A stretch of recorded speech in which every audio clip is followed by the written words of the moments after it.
Hey guys, I'm Matt. And I'm Raymond. And today we're in rare form. So we're going to talk about some issues inside the bourbon community. Allocation. Let's get rolling.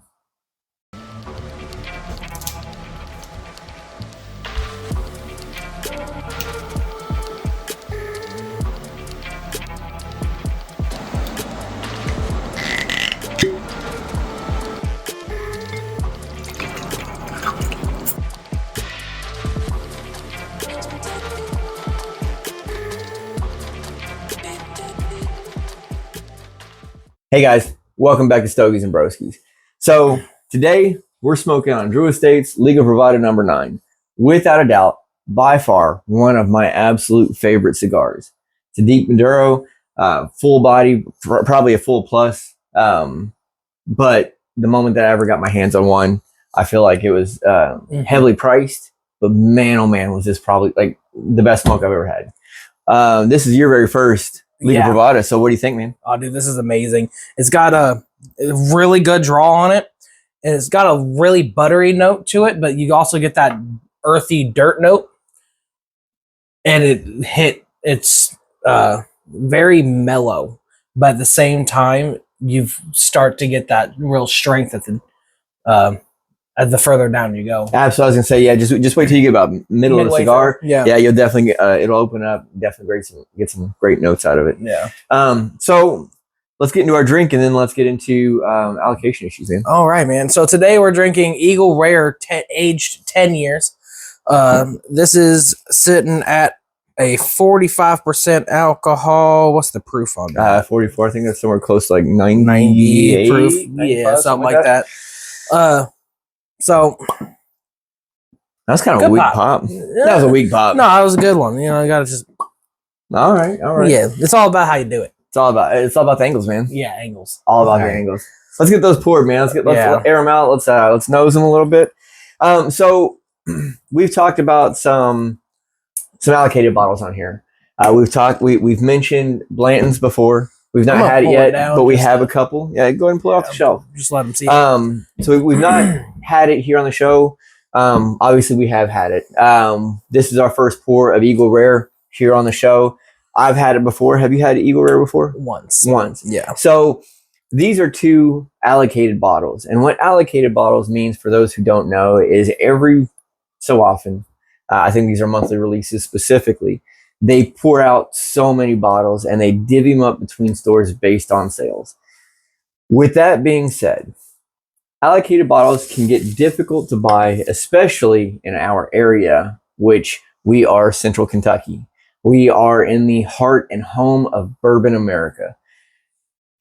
People love to collect these bottles. With that, this bottle of Eagle Rare, actually, not even this bottle, the 750 mil. This is the small bottle. The 750 mil bottle of Eagle Rare, MSRP is somewhere in the ballpark, I think, of 35 to 40 bucks. If you were to find that 750 mil bottle in a local store to us right now, you will spend, without a doubt, at least $80 on it. This Blanton's right here, MSRP, I do believe we were just talking about this the other day. I think it's moved up from like $60 to $69.99. If you were to find this at a liquor store here, anywhere close of our hometown, within an hour, I would say you're looking at least $120. If not, being required to buy a secondary bottle that's of lesser quality, and they still hike the price up. So allocated bottle issues. Collectors, I feel, are the number one source for driving bottle sales or bottle prices up through the roof. Yeah. It makes it more difficult for people to experience new flavors, new bottles, new bourbons. And the quality. Because that's the thing, is like you're getting these bottles, and like I said, the Eagle Rare, I've had it once. It's not a bad bourbon. The Blanton's, it's not bad for MSRP. For MSRP, absolutely. But I also feel like 10 years ago, the quality of these bourbons were better than what they are now. And I think that's because of the push to get these out there, because they can charge so much. Yeah. Now, this is all kind of speculation and us just kind of putting our opinions together, right? So there may not be any truth to it whatsoever. However, this is kind of how we view the situation, because finding some of these bourbons that you guys want us to try has become difficult. The prices are through the roof. And for us, like, there's certain ones that we look at and like, we're just not going to spend that much money on it. We enjoy bourbon. We have a love for bourbon, almost to say an obsession with bourbon. However, that comes at cost, right? So we are just two blue collar guys that work, that do this for fun. So when we find a Blanton's for $120, $180, $210 is probably the highest I've seen it. It's just not worth it for me or Ray to invest that at $60 a bottle. Absolutely, that's I'll pay 80, right? 80, 90 max. But I'm not paying over $100 for a bottle of at this level, right? Yeah. Now there are some bottles that are of higher quality that that have that price point, and we would love to absolutely step into that. The Brothers of the Leaf that's back here, I wouldn't say it's an allocated bottle, but I don't know that much. It's a rye, it's toasted, I do know that, and it is one of my favorites on the shelf. And that price point is somewhere in the ballpark of $95. Something I keep on the shelf, but it's also something that I don't drink nearly as often. Well, and that's another thing. It's like you're paying high dollar for these bourbons that are good, but aren't at the price point that they should be. But then you've got bottles on the shelf that are at the same price point that are better. I mean, absolutely. Okay, you're going to bring out the Penelope. I'm bringing Penelope out. Absolutely. So with Penelope, that was an $80 bottle, single barrel, higher proof. Honestly, for me, if I had to side by side any of these three bottles, I would take this Penelope all day long. And that's probably out of camera, but I don't know. But this Penelope, absolutely phenomenal for about the same cost as Blanton's. The difference is everybody wants this for that freaking horse, and because it's an allocated bottle. So with that being said, even still, better yet, we already did a review on this, $33 bottle. I would drink this over the Blanton's any day. Now, this does have more of a Kentucky hug to it than the Blanton's. Yeah. But at price point, the quality, the flavor, this river, you can get 3 bottles of that for the price of that. Right. And they have amazing flavor. Yeah. It's got just a little bit more of a bite to it.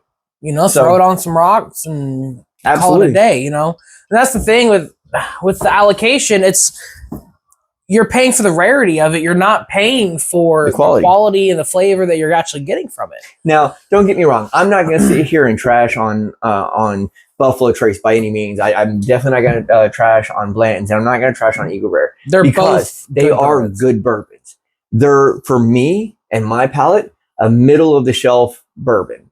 I wouldn't put it on a top tier or a top shelf, but that's, again, my palate. But Buffalo Trace, they have their top shelf whiskeys. Right. And it's not these. Right. So, and this is just your standard single barrel Blanton's. It's not a straight from the barrel. It's not the black or the gold or the silver, because they have better quality Blanton's.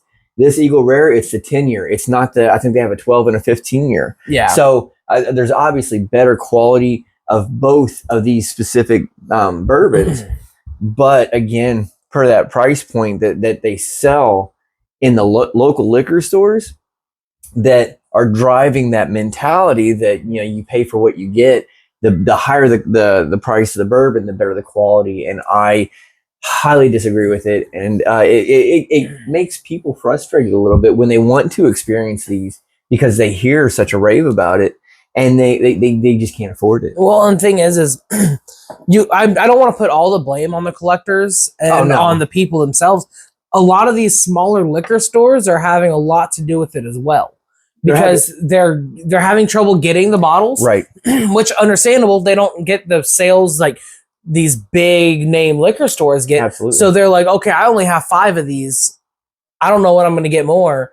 I can put $200+ on this bottle and somebody's gonna come in and buy it. Right, absolutely, and I'm not going to blame collectors, to its entirety, also, because you're absolutely right. These small mom and pop liquor stores who don't have those allocation numbers based on sales, Yeah, it does make it hard for them to get these bottles. And again, that's something else that is frustrating, because you want to support your local mom and pop shops, because it could be for family, it could be friends, it could be family friends that own and operate these stores, and you want to go and support them. But again, there's small stores out in the middle of nowhere, like we are here, and they just don't have the sales to allocate those bottles. And so I totally understand they need to get their profits, right? They still have bills to pay, and they want to provide more types of bottles to people, but it definitely makes it hard to walk into a store and pick up a bottle for $200 when it's a $60 bottle all day long. Because we've got some liquor stores,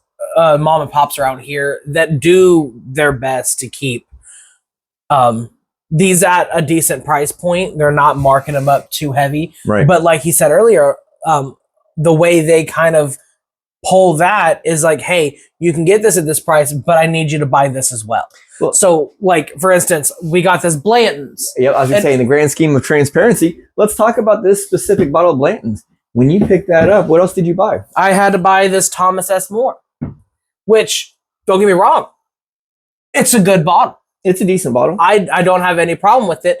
And I didn't pay a stupid amount for it, but that was the only way I was able to get this at a decent price, which was $75 is what I paid for that. And that's fair. Yeah. So I didn't walk in wanting to buy this, but in order to get this at a decent price, I had to justify being able to purchase this as well, which some people can't do that. Right. And absolutely. Because that's still money that they weren't planning on spending. Right. Just that way they can experience Blanton's in its entirety. So, no, absolutely. Bottle allocation, it is, I feel like it's a marketing thing, right? Because everybody wants the most profit. Right. And so, if there's only, it's like Pappy, right? If we're going to talk about allocation, let's bring up Pappy, right? So Pappy Van Winkle, for those of you who don't know, is a very allocated bottle. They only produce so many bottles every year. It's not even a monthly allocation. I think it's an annual allocation. But those bottles can go from $1,500. I've seen them go for $17,000. Again, it all depends on the year and the strain, the mash bill and stuff like that. Strain. I'm thinking yeast strain. But so the mash bill and the age of it, I've seen them go for $17,000, $18,000 because people can't get it. And so, exactly. I mean, don't get me wrong. I love Pappy's. I mean, it's a good pour, but I can't justify paying $2,000 for a bottle. Right. So now that we got that ran over, I really want to get into the Seagull Rare. It's been sitting here, it's been teasing me in front of me. So move this stuff out of the way. Let's nose this. And I have to say, what did we just drink not too long ago? What was that? Drank. What was that? Ladies, help us out. What did we just drink? The James Burton. You're absolutely right. So again, James Burton, one of my favorites, my favorite go-tos on a daily basis. Not an allocated bottle, but it's still a great pour. It's a blend. It's a good blend. This Eagle Rare on the nose blows that away. Yeah. It's more refined nose palate, which, I mean, that's where you'll get with your standard bottles of bourbon. With this, you're getting you're mixing the bourbons and a rye and stuff like that, and they're crafting their nose and their palate off of multiple barrels, flavor profiles, and different flavor profiles, trying to combine that and get it together. This is off of one profile and it's more refined, right? So I think that's where we're getting that from. This I think this Eagle 10 is a blended. It's a blended. I don't think it's a single barrel. Is it listed as a small Kentucky batch? straight bourbon whiskey? Yeah, so it'll be a blend as well. Yeah. but this is just a bourbon. It's not blended with rye and whatnot. I'm not sure what their mash bill is.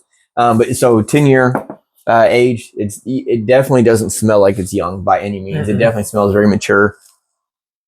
Well, buddy, cheers.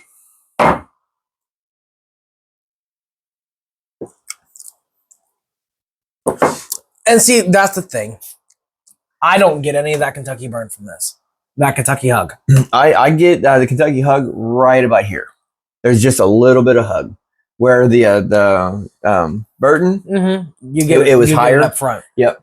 But this one, I get the hug right here as it starts to hit the stomach. But it has a very mature taste, a flavor, and a nose. And so, again, for a $35 bottle, that is an excellent, amazing bourbon. You know what? I'll even move it up. $50. Well, I was going off MSRP. I know, but I'm just saying, even if it was a $50 bottle, I would still be okay with spending that on this. Absolutely. I for sure. Yeah. Now you start pushing $80, $100, I expect more from it. Yeah. But for MSRP and even $20 over MSRP, that is an excellent, amazing bourbon. Yes. So with that, I mean, allocation is a hell of a thing. It is. And driving the price points, it definitely makes things hard because I would love to show that, share that, and enjoy that with people outside of this room. So with it being allocated, it makes it more harder to find. It makes it harder to find, and it makes you want to be a little bit more picky on who you share it with because of the fact that I can't just go to the liquor store today and go buy another bottle. Right. And if I do, I have to find one that a liquor store that has it, and I have to justify paying the price that they're asking for it. Absolutely. So with allocation bottles, the biggest thing that we could say, that I can say, I can't speak for right here, have a price that you're willing to pay. If you're just stepping into it and you've never had your Blanton's or your Eagle Rare, set a limit. Do some shopping around. Ask some friends who have other stores around. Maybe they can check in for you. But don't be willing to push too much past what you're willing to and accept to pay. Comfortable. Yeah. I'm not going to say that you need to look up the MSRP on any of these bottles and limit yourself to that. If you have been trying a bunch of different bourbons and whiskeys and you really want to start trying and expanding your palate on a lot of these, sometimes paying closer to those allocated prices, you can justify it once in a while. It's not necessarily a bad thing. Again, you want to set your price before you get there. Right. Absolutely. I always hate, and it's happened to me, where I pay a price that's a little bit more than what I'm willing to pay on a bottle because I've heard great things about it. People within the community have told me about it, or the salesman does a really great job, and I can't knock them for being a good salesperson. But I absolutely get frustrated that I spend more than what I'm willing, that what I've accepted to pay, bring the bottle home, and I take a sip out of it, I pour it, and I'll go through the ringer. I'll try it neat. I'll try it on rocks. I'll even, maybe just some water just to dilute. And it just turns out to be a bust for me. Right. And so it gets a little frustrating for me. It's a lot easier to stomach that when you're not spending $120, $200 for the bottle. Absolutely. So, yeah. Yep. So for sure. Just wanted to kind of cover these issues within the community. I know that I follow, and I have a lot of people that follow me that have an extensive collection, and I see it, and I'm like, man, what I would do to get a hold of some of those bottles, right? Because for me, I buy bourbon to drink, to enjoy. I personally cannot leave a bottle on a shelf unopened for too long. I want to tap into it. Now, there's some bottles up here behind us that we've had up there for a while, and it's you know what? I'm really kind of feeling this bottle today, and we'll have a little pour out of it. It's not like the Burton where I'll pour any day of the week, and I won't feel bad about it. So to be able to just kind of like take a dive into some people's collections to have some sips, man, it would be just absolutely phenomenal. I think it would be really cool to see what they've managed to get their hands on, and how it differs between other people's collections too. And really, you know, it'd be fun to just to check our palettes off of some of these really high label, high price tag bourbons to some of the smaller ones that we like to do here. For us, you know, the probably most expensive bottle that we have on the shelf currently is probably the Brothers of the Leaf, I think. Yeah. Thinking about it, and that in itself, you know, we do have some James Buchanan 18-year that I got on a deal, but I think the MSRP on that is pretty extensive. But again, I digress. You know, to be able to compare notes, flavors, palettes, man, it's fun for me. I get enjoyment out of it just because I don't have a refined palate, because I feel like I'm still very young with defining my palate. So picking out specific notes may not be, oh yeah, I taste this. But side by side comparisons, I can taste the smoothness, the sweetness, the oak, the char. And so it's really exciting to get involved with some of these bottles. And sometimes I get really involved with them. Yeah. And that's the cool thing is, like, some of these bottles you can get, and when you start getting into the more established and more refined bourbons, it's easier to try pulling out some of those notes, right? Because you're not dealing with the ethanol burn and all that stuff. So yeah, I feel like those younger bourbons, they haven't had enough time in the barrel to really kind of get rid of some of that ethanol and mellow out. But yeah, man, absolutely.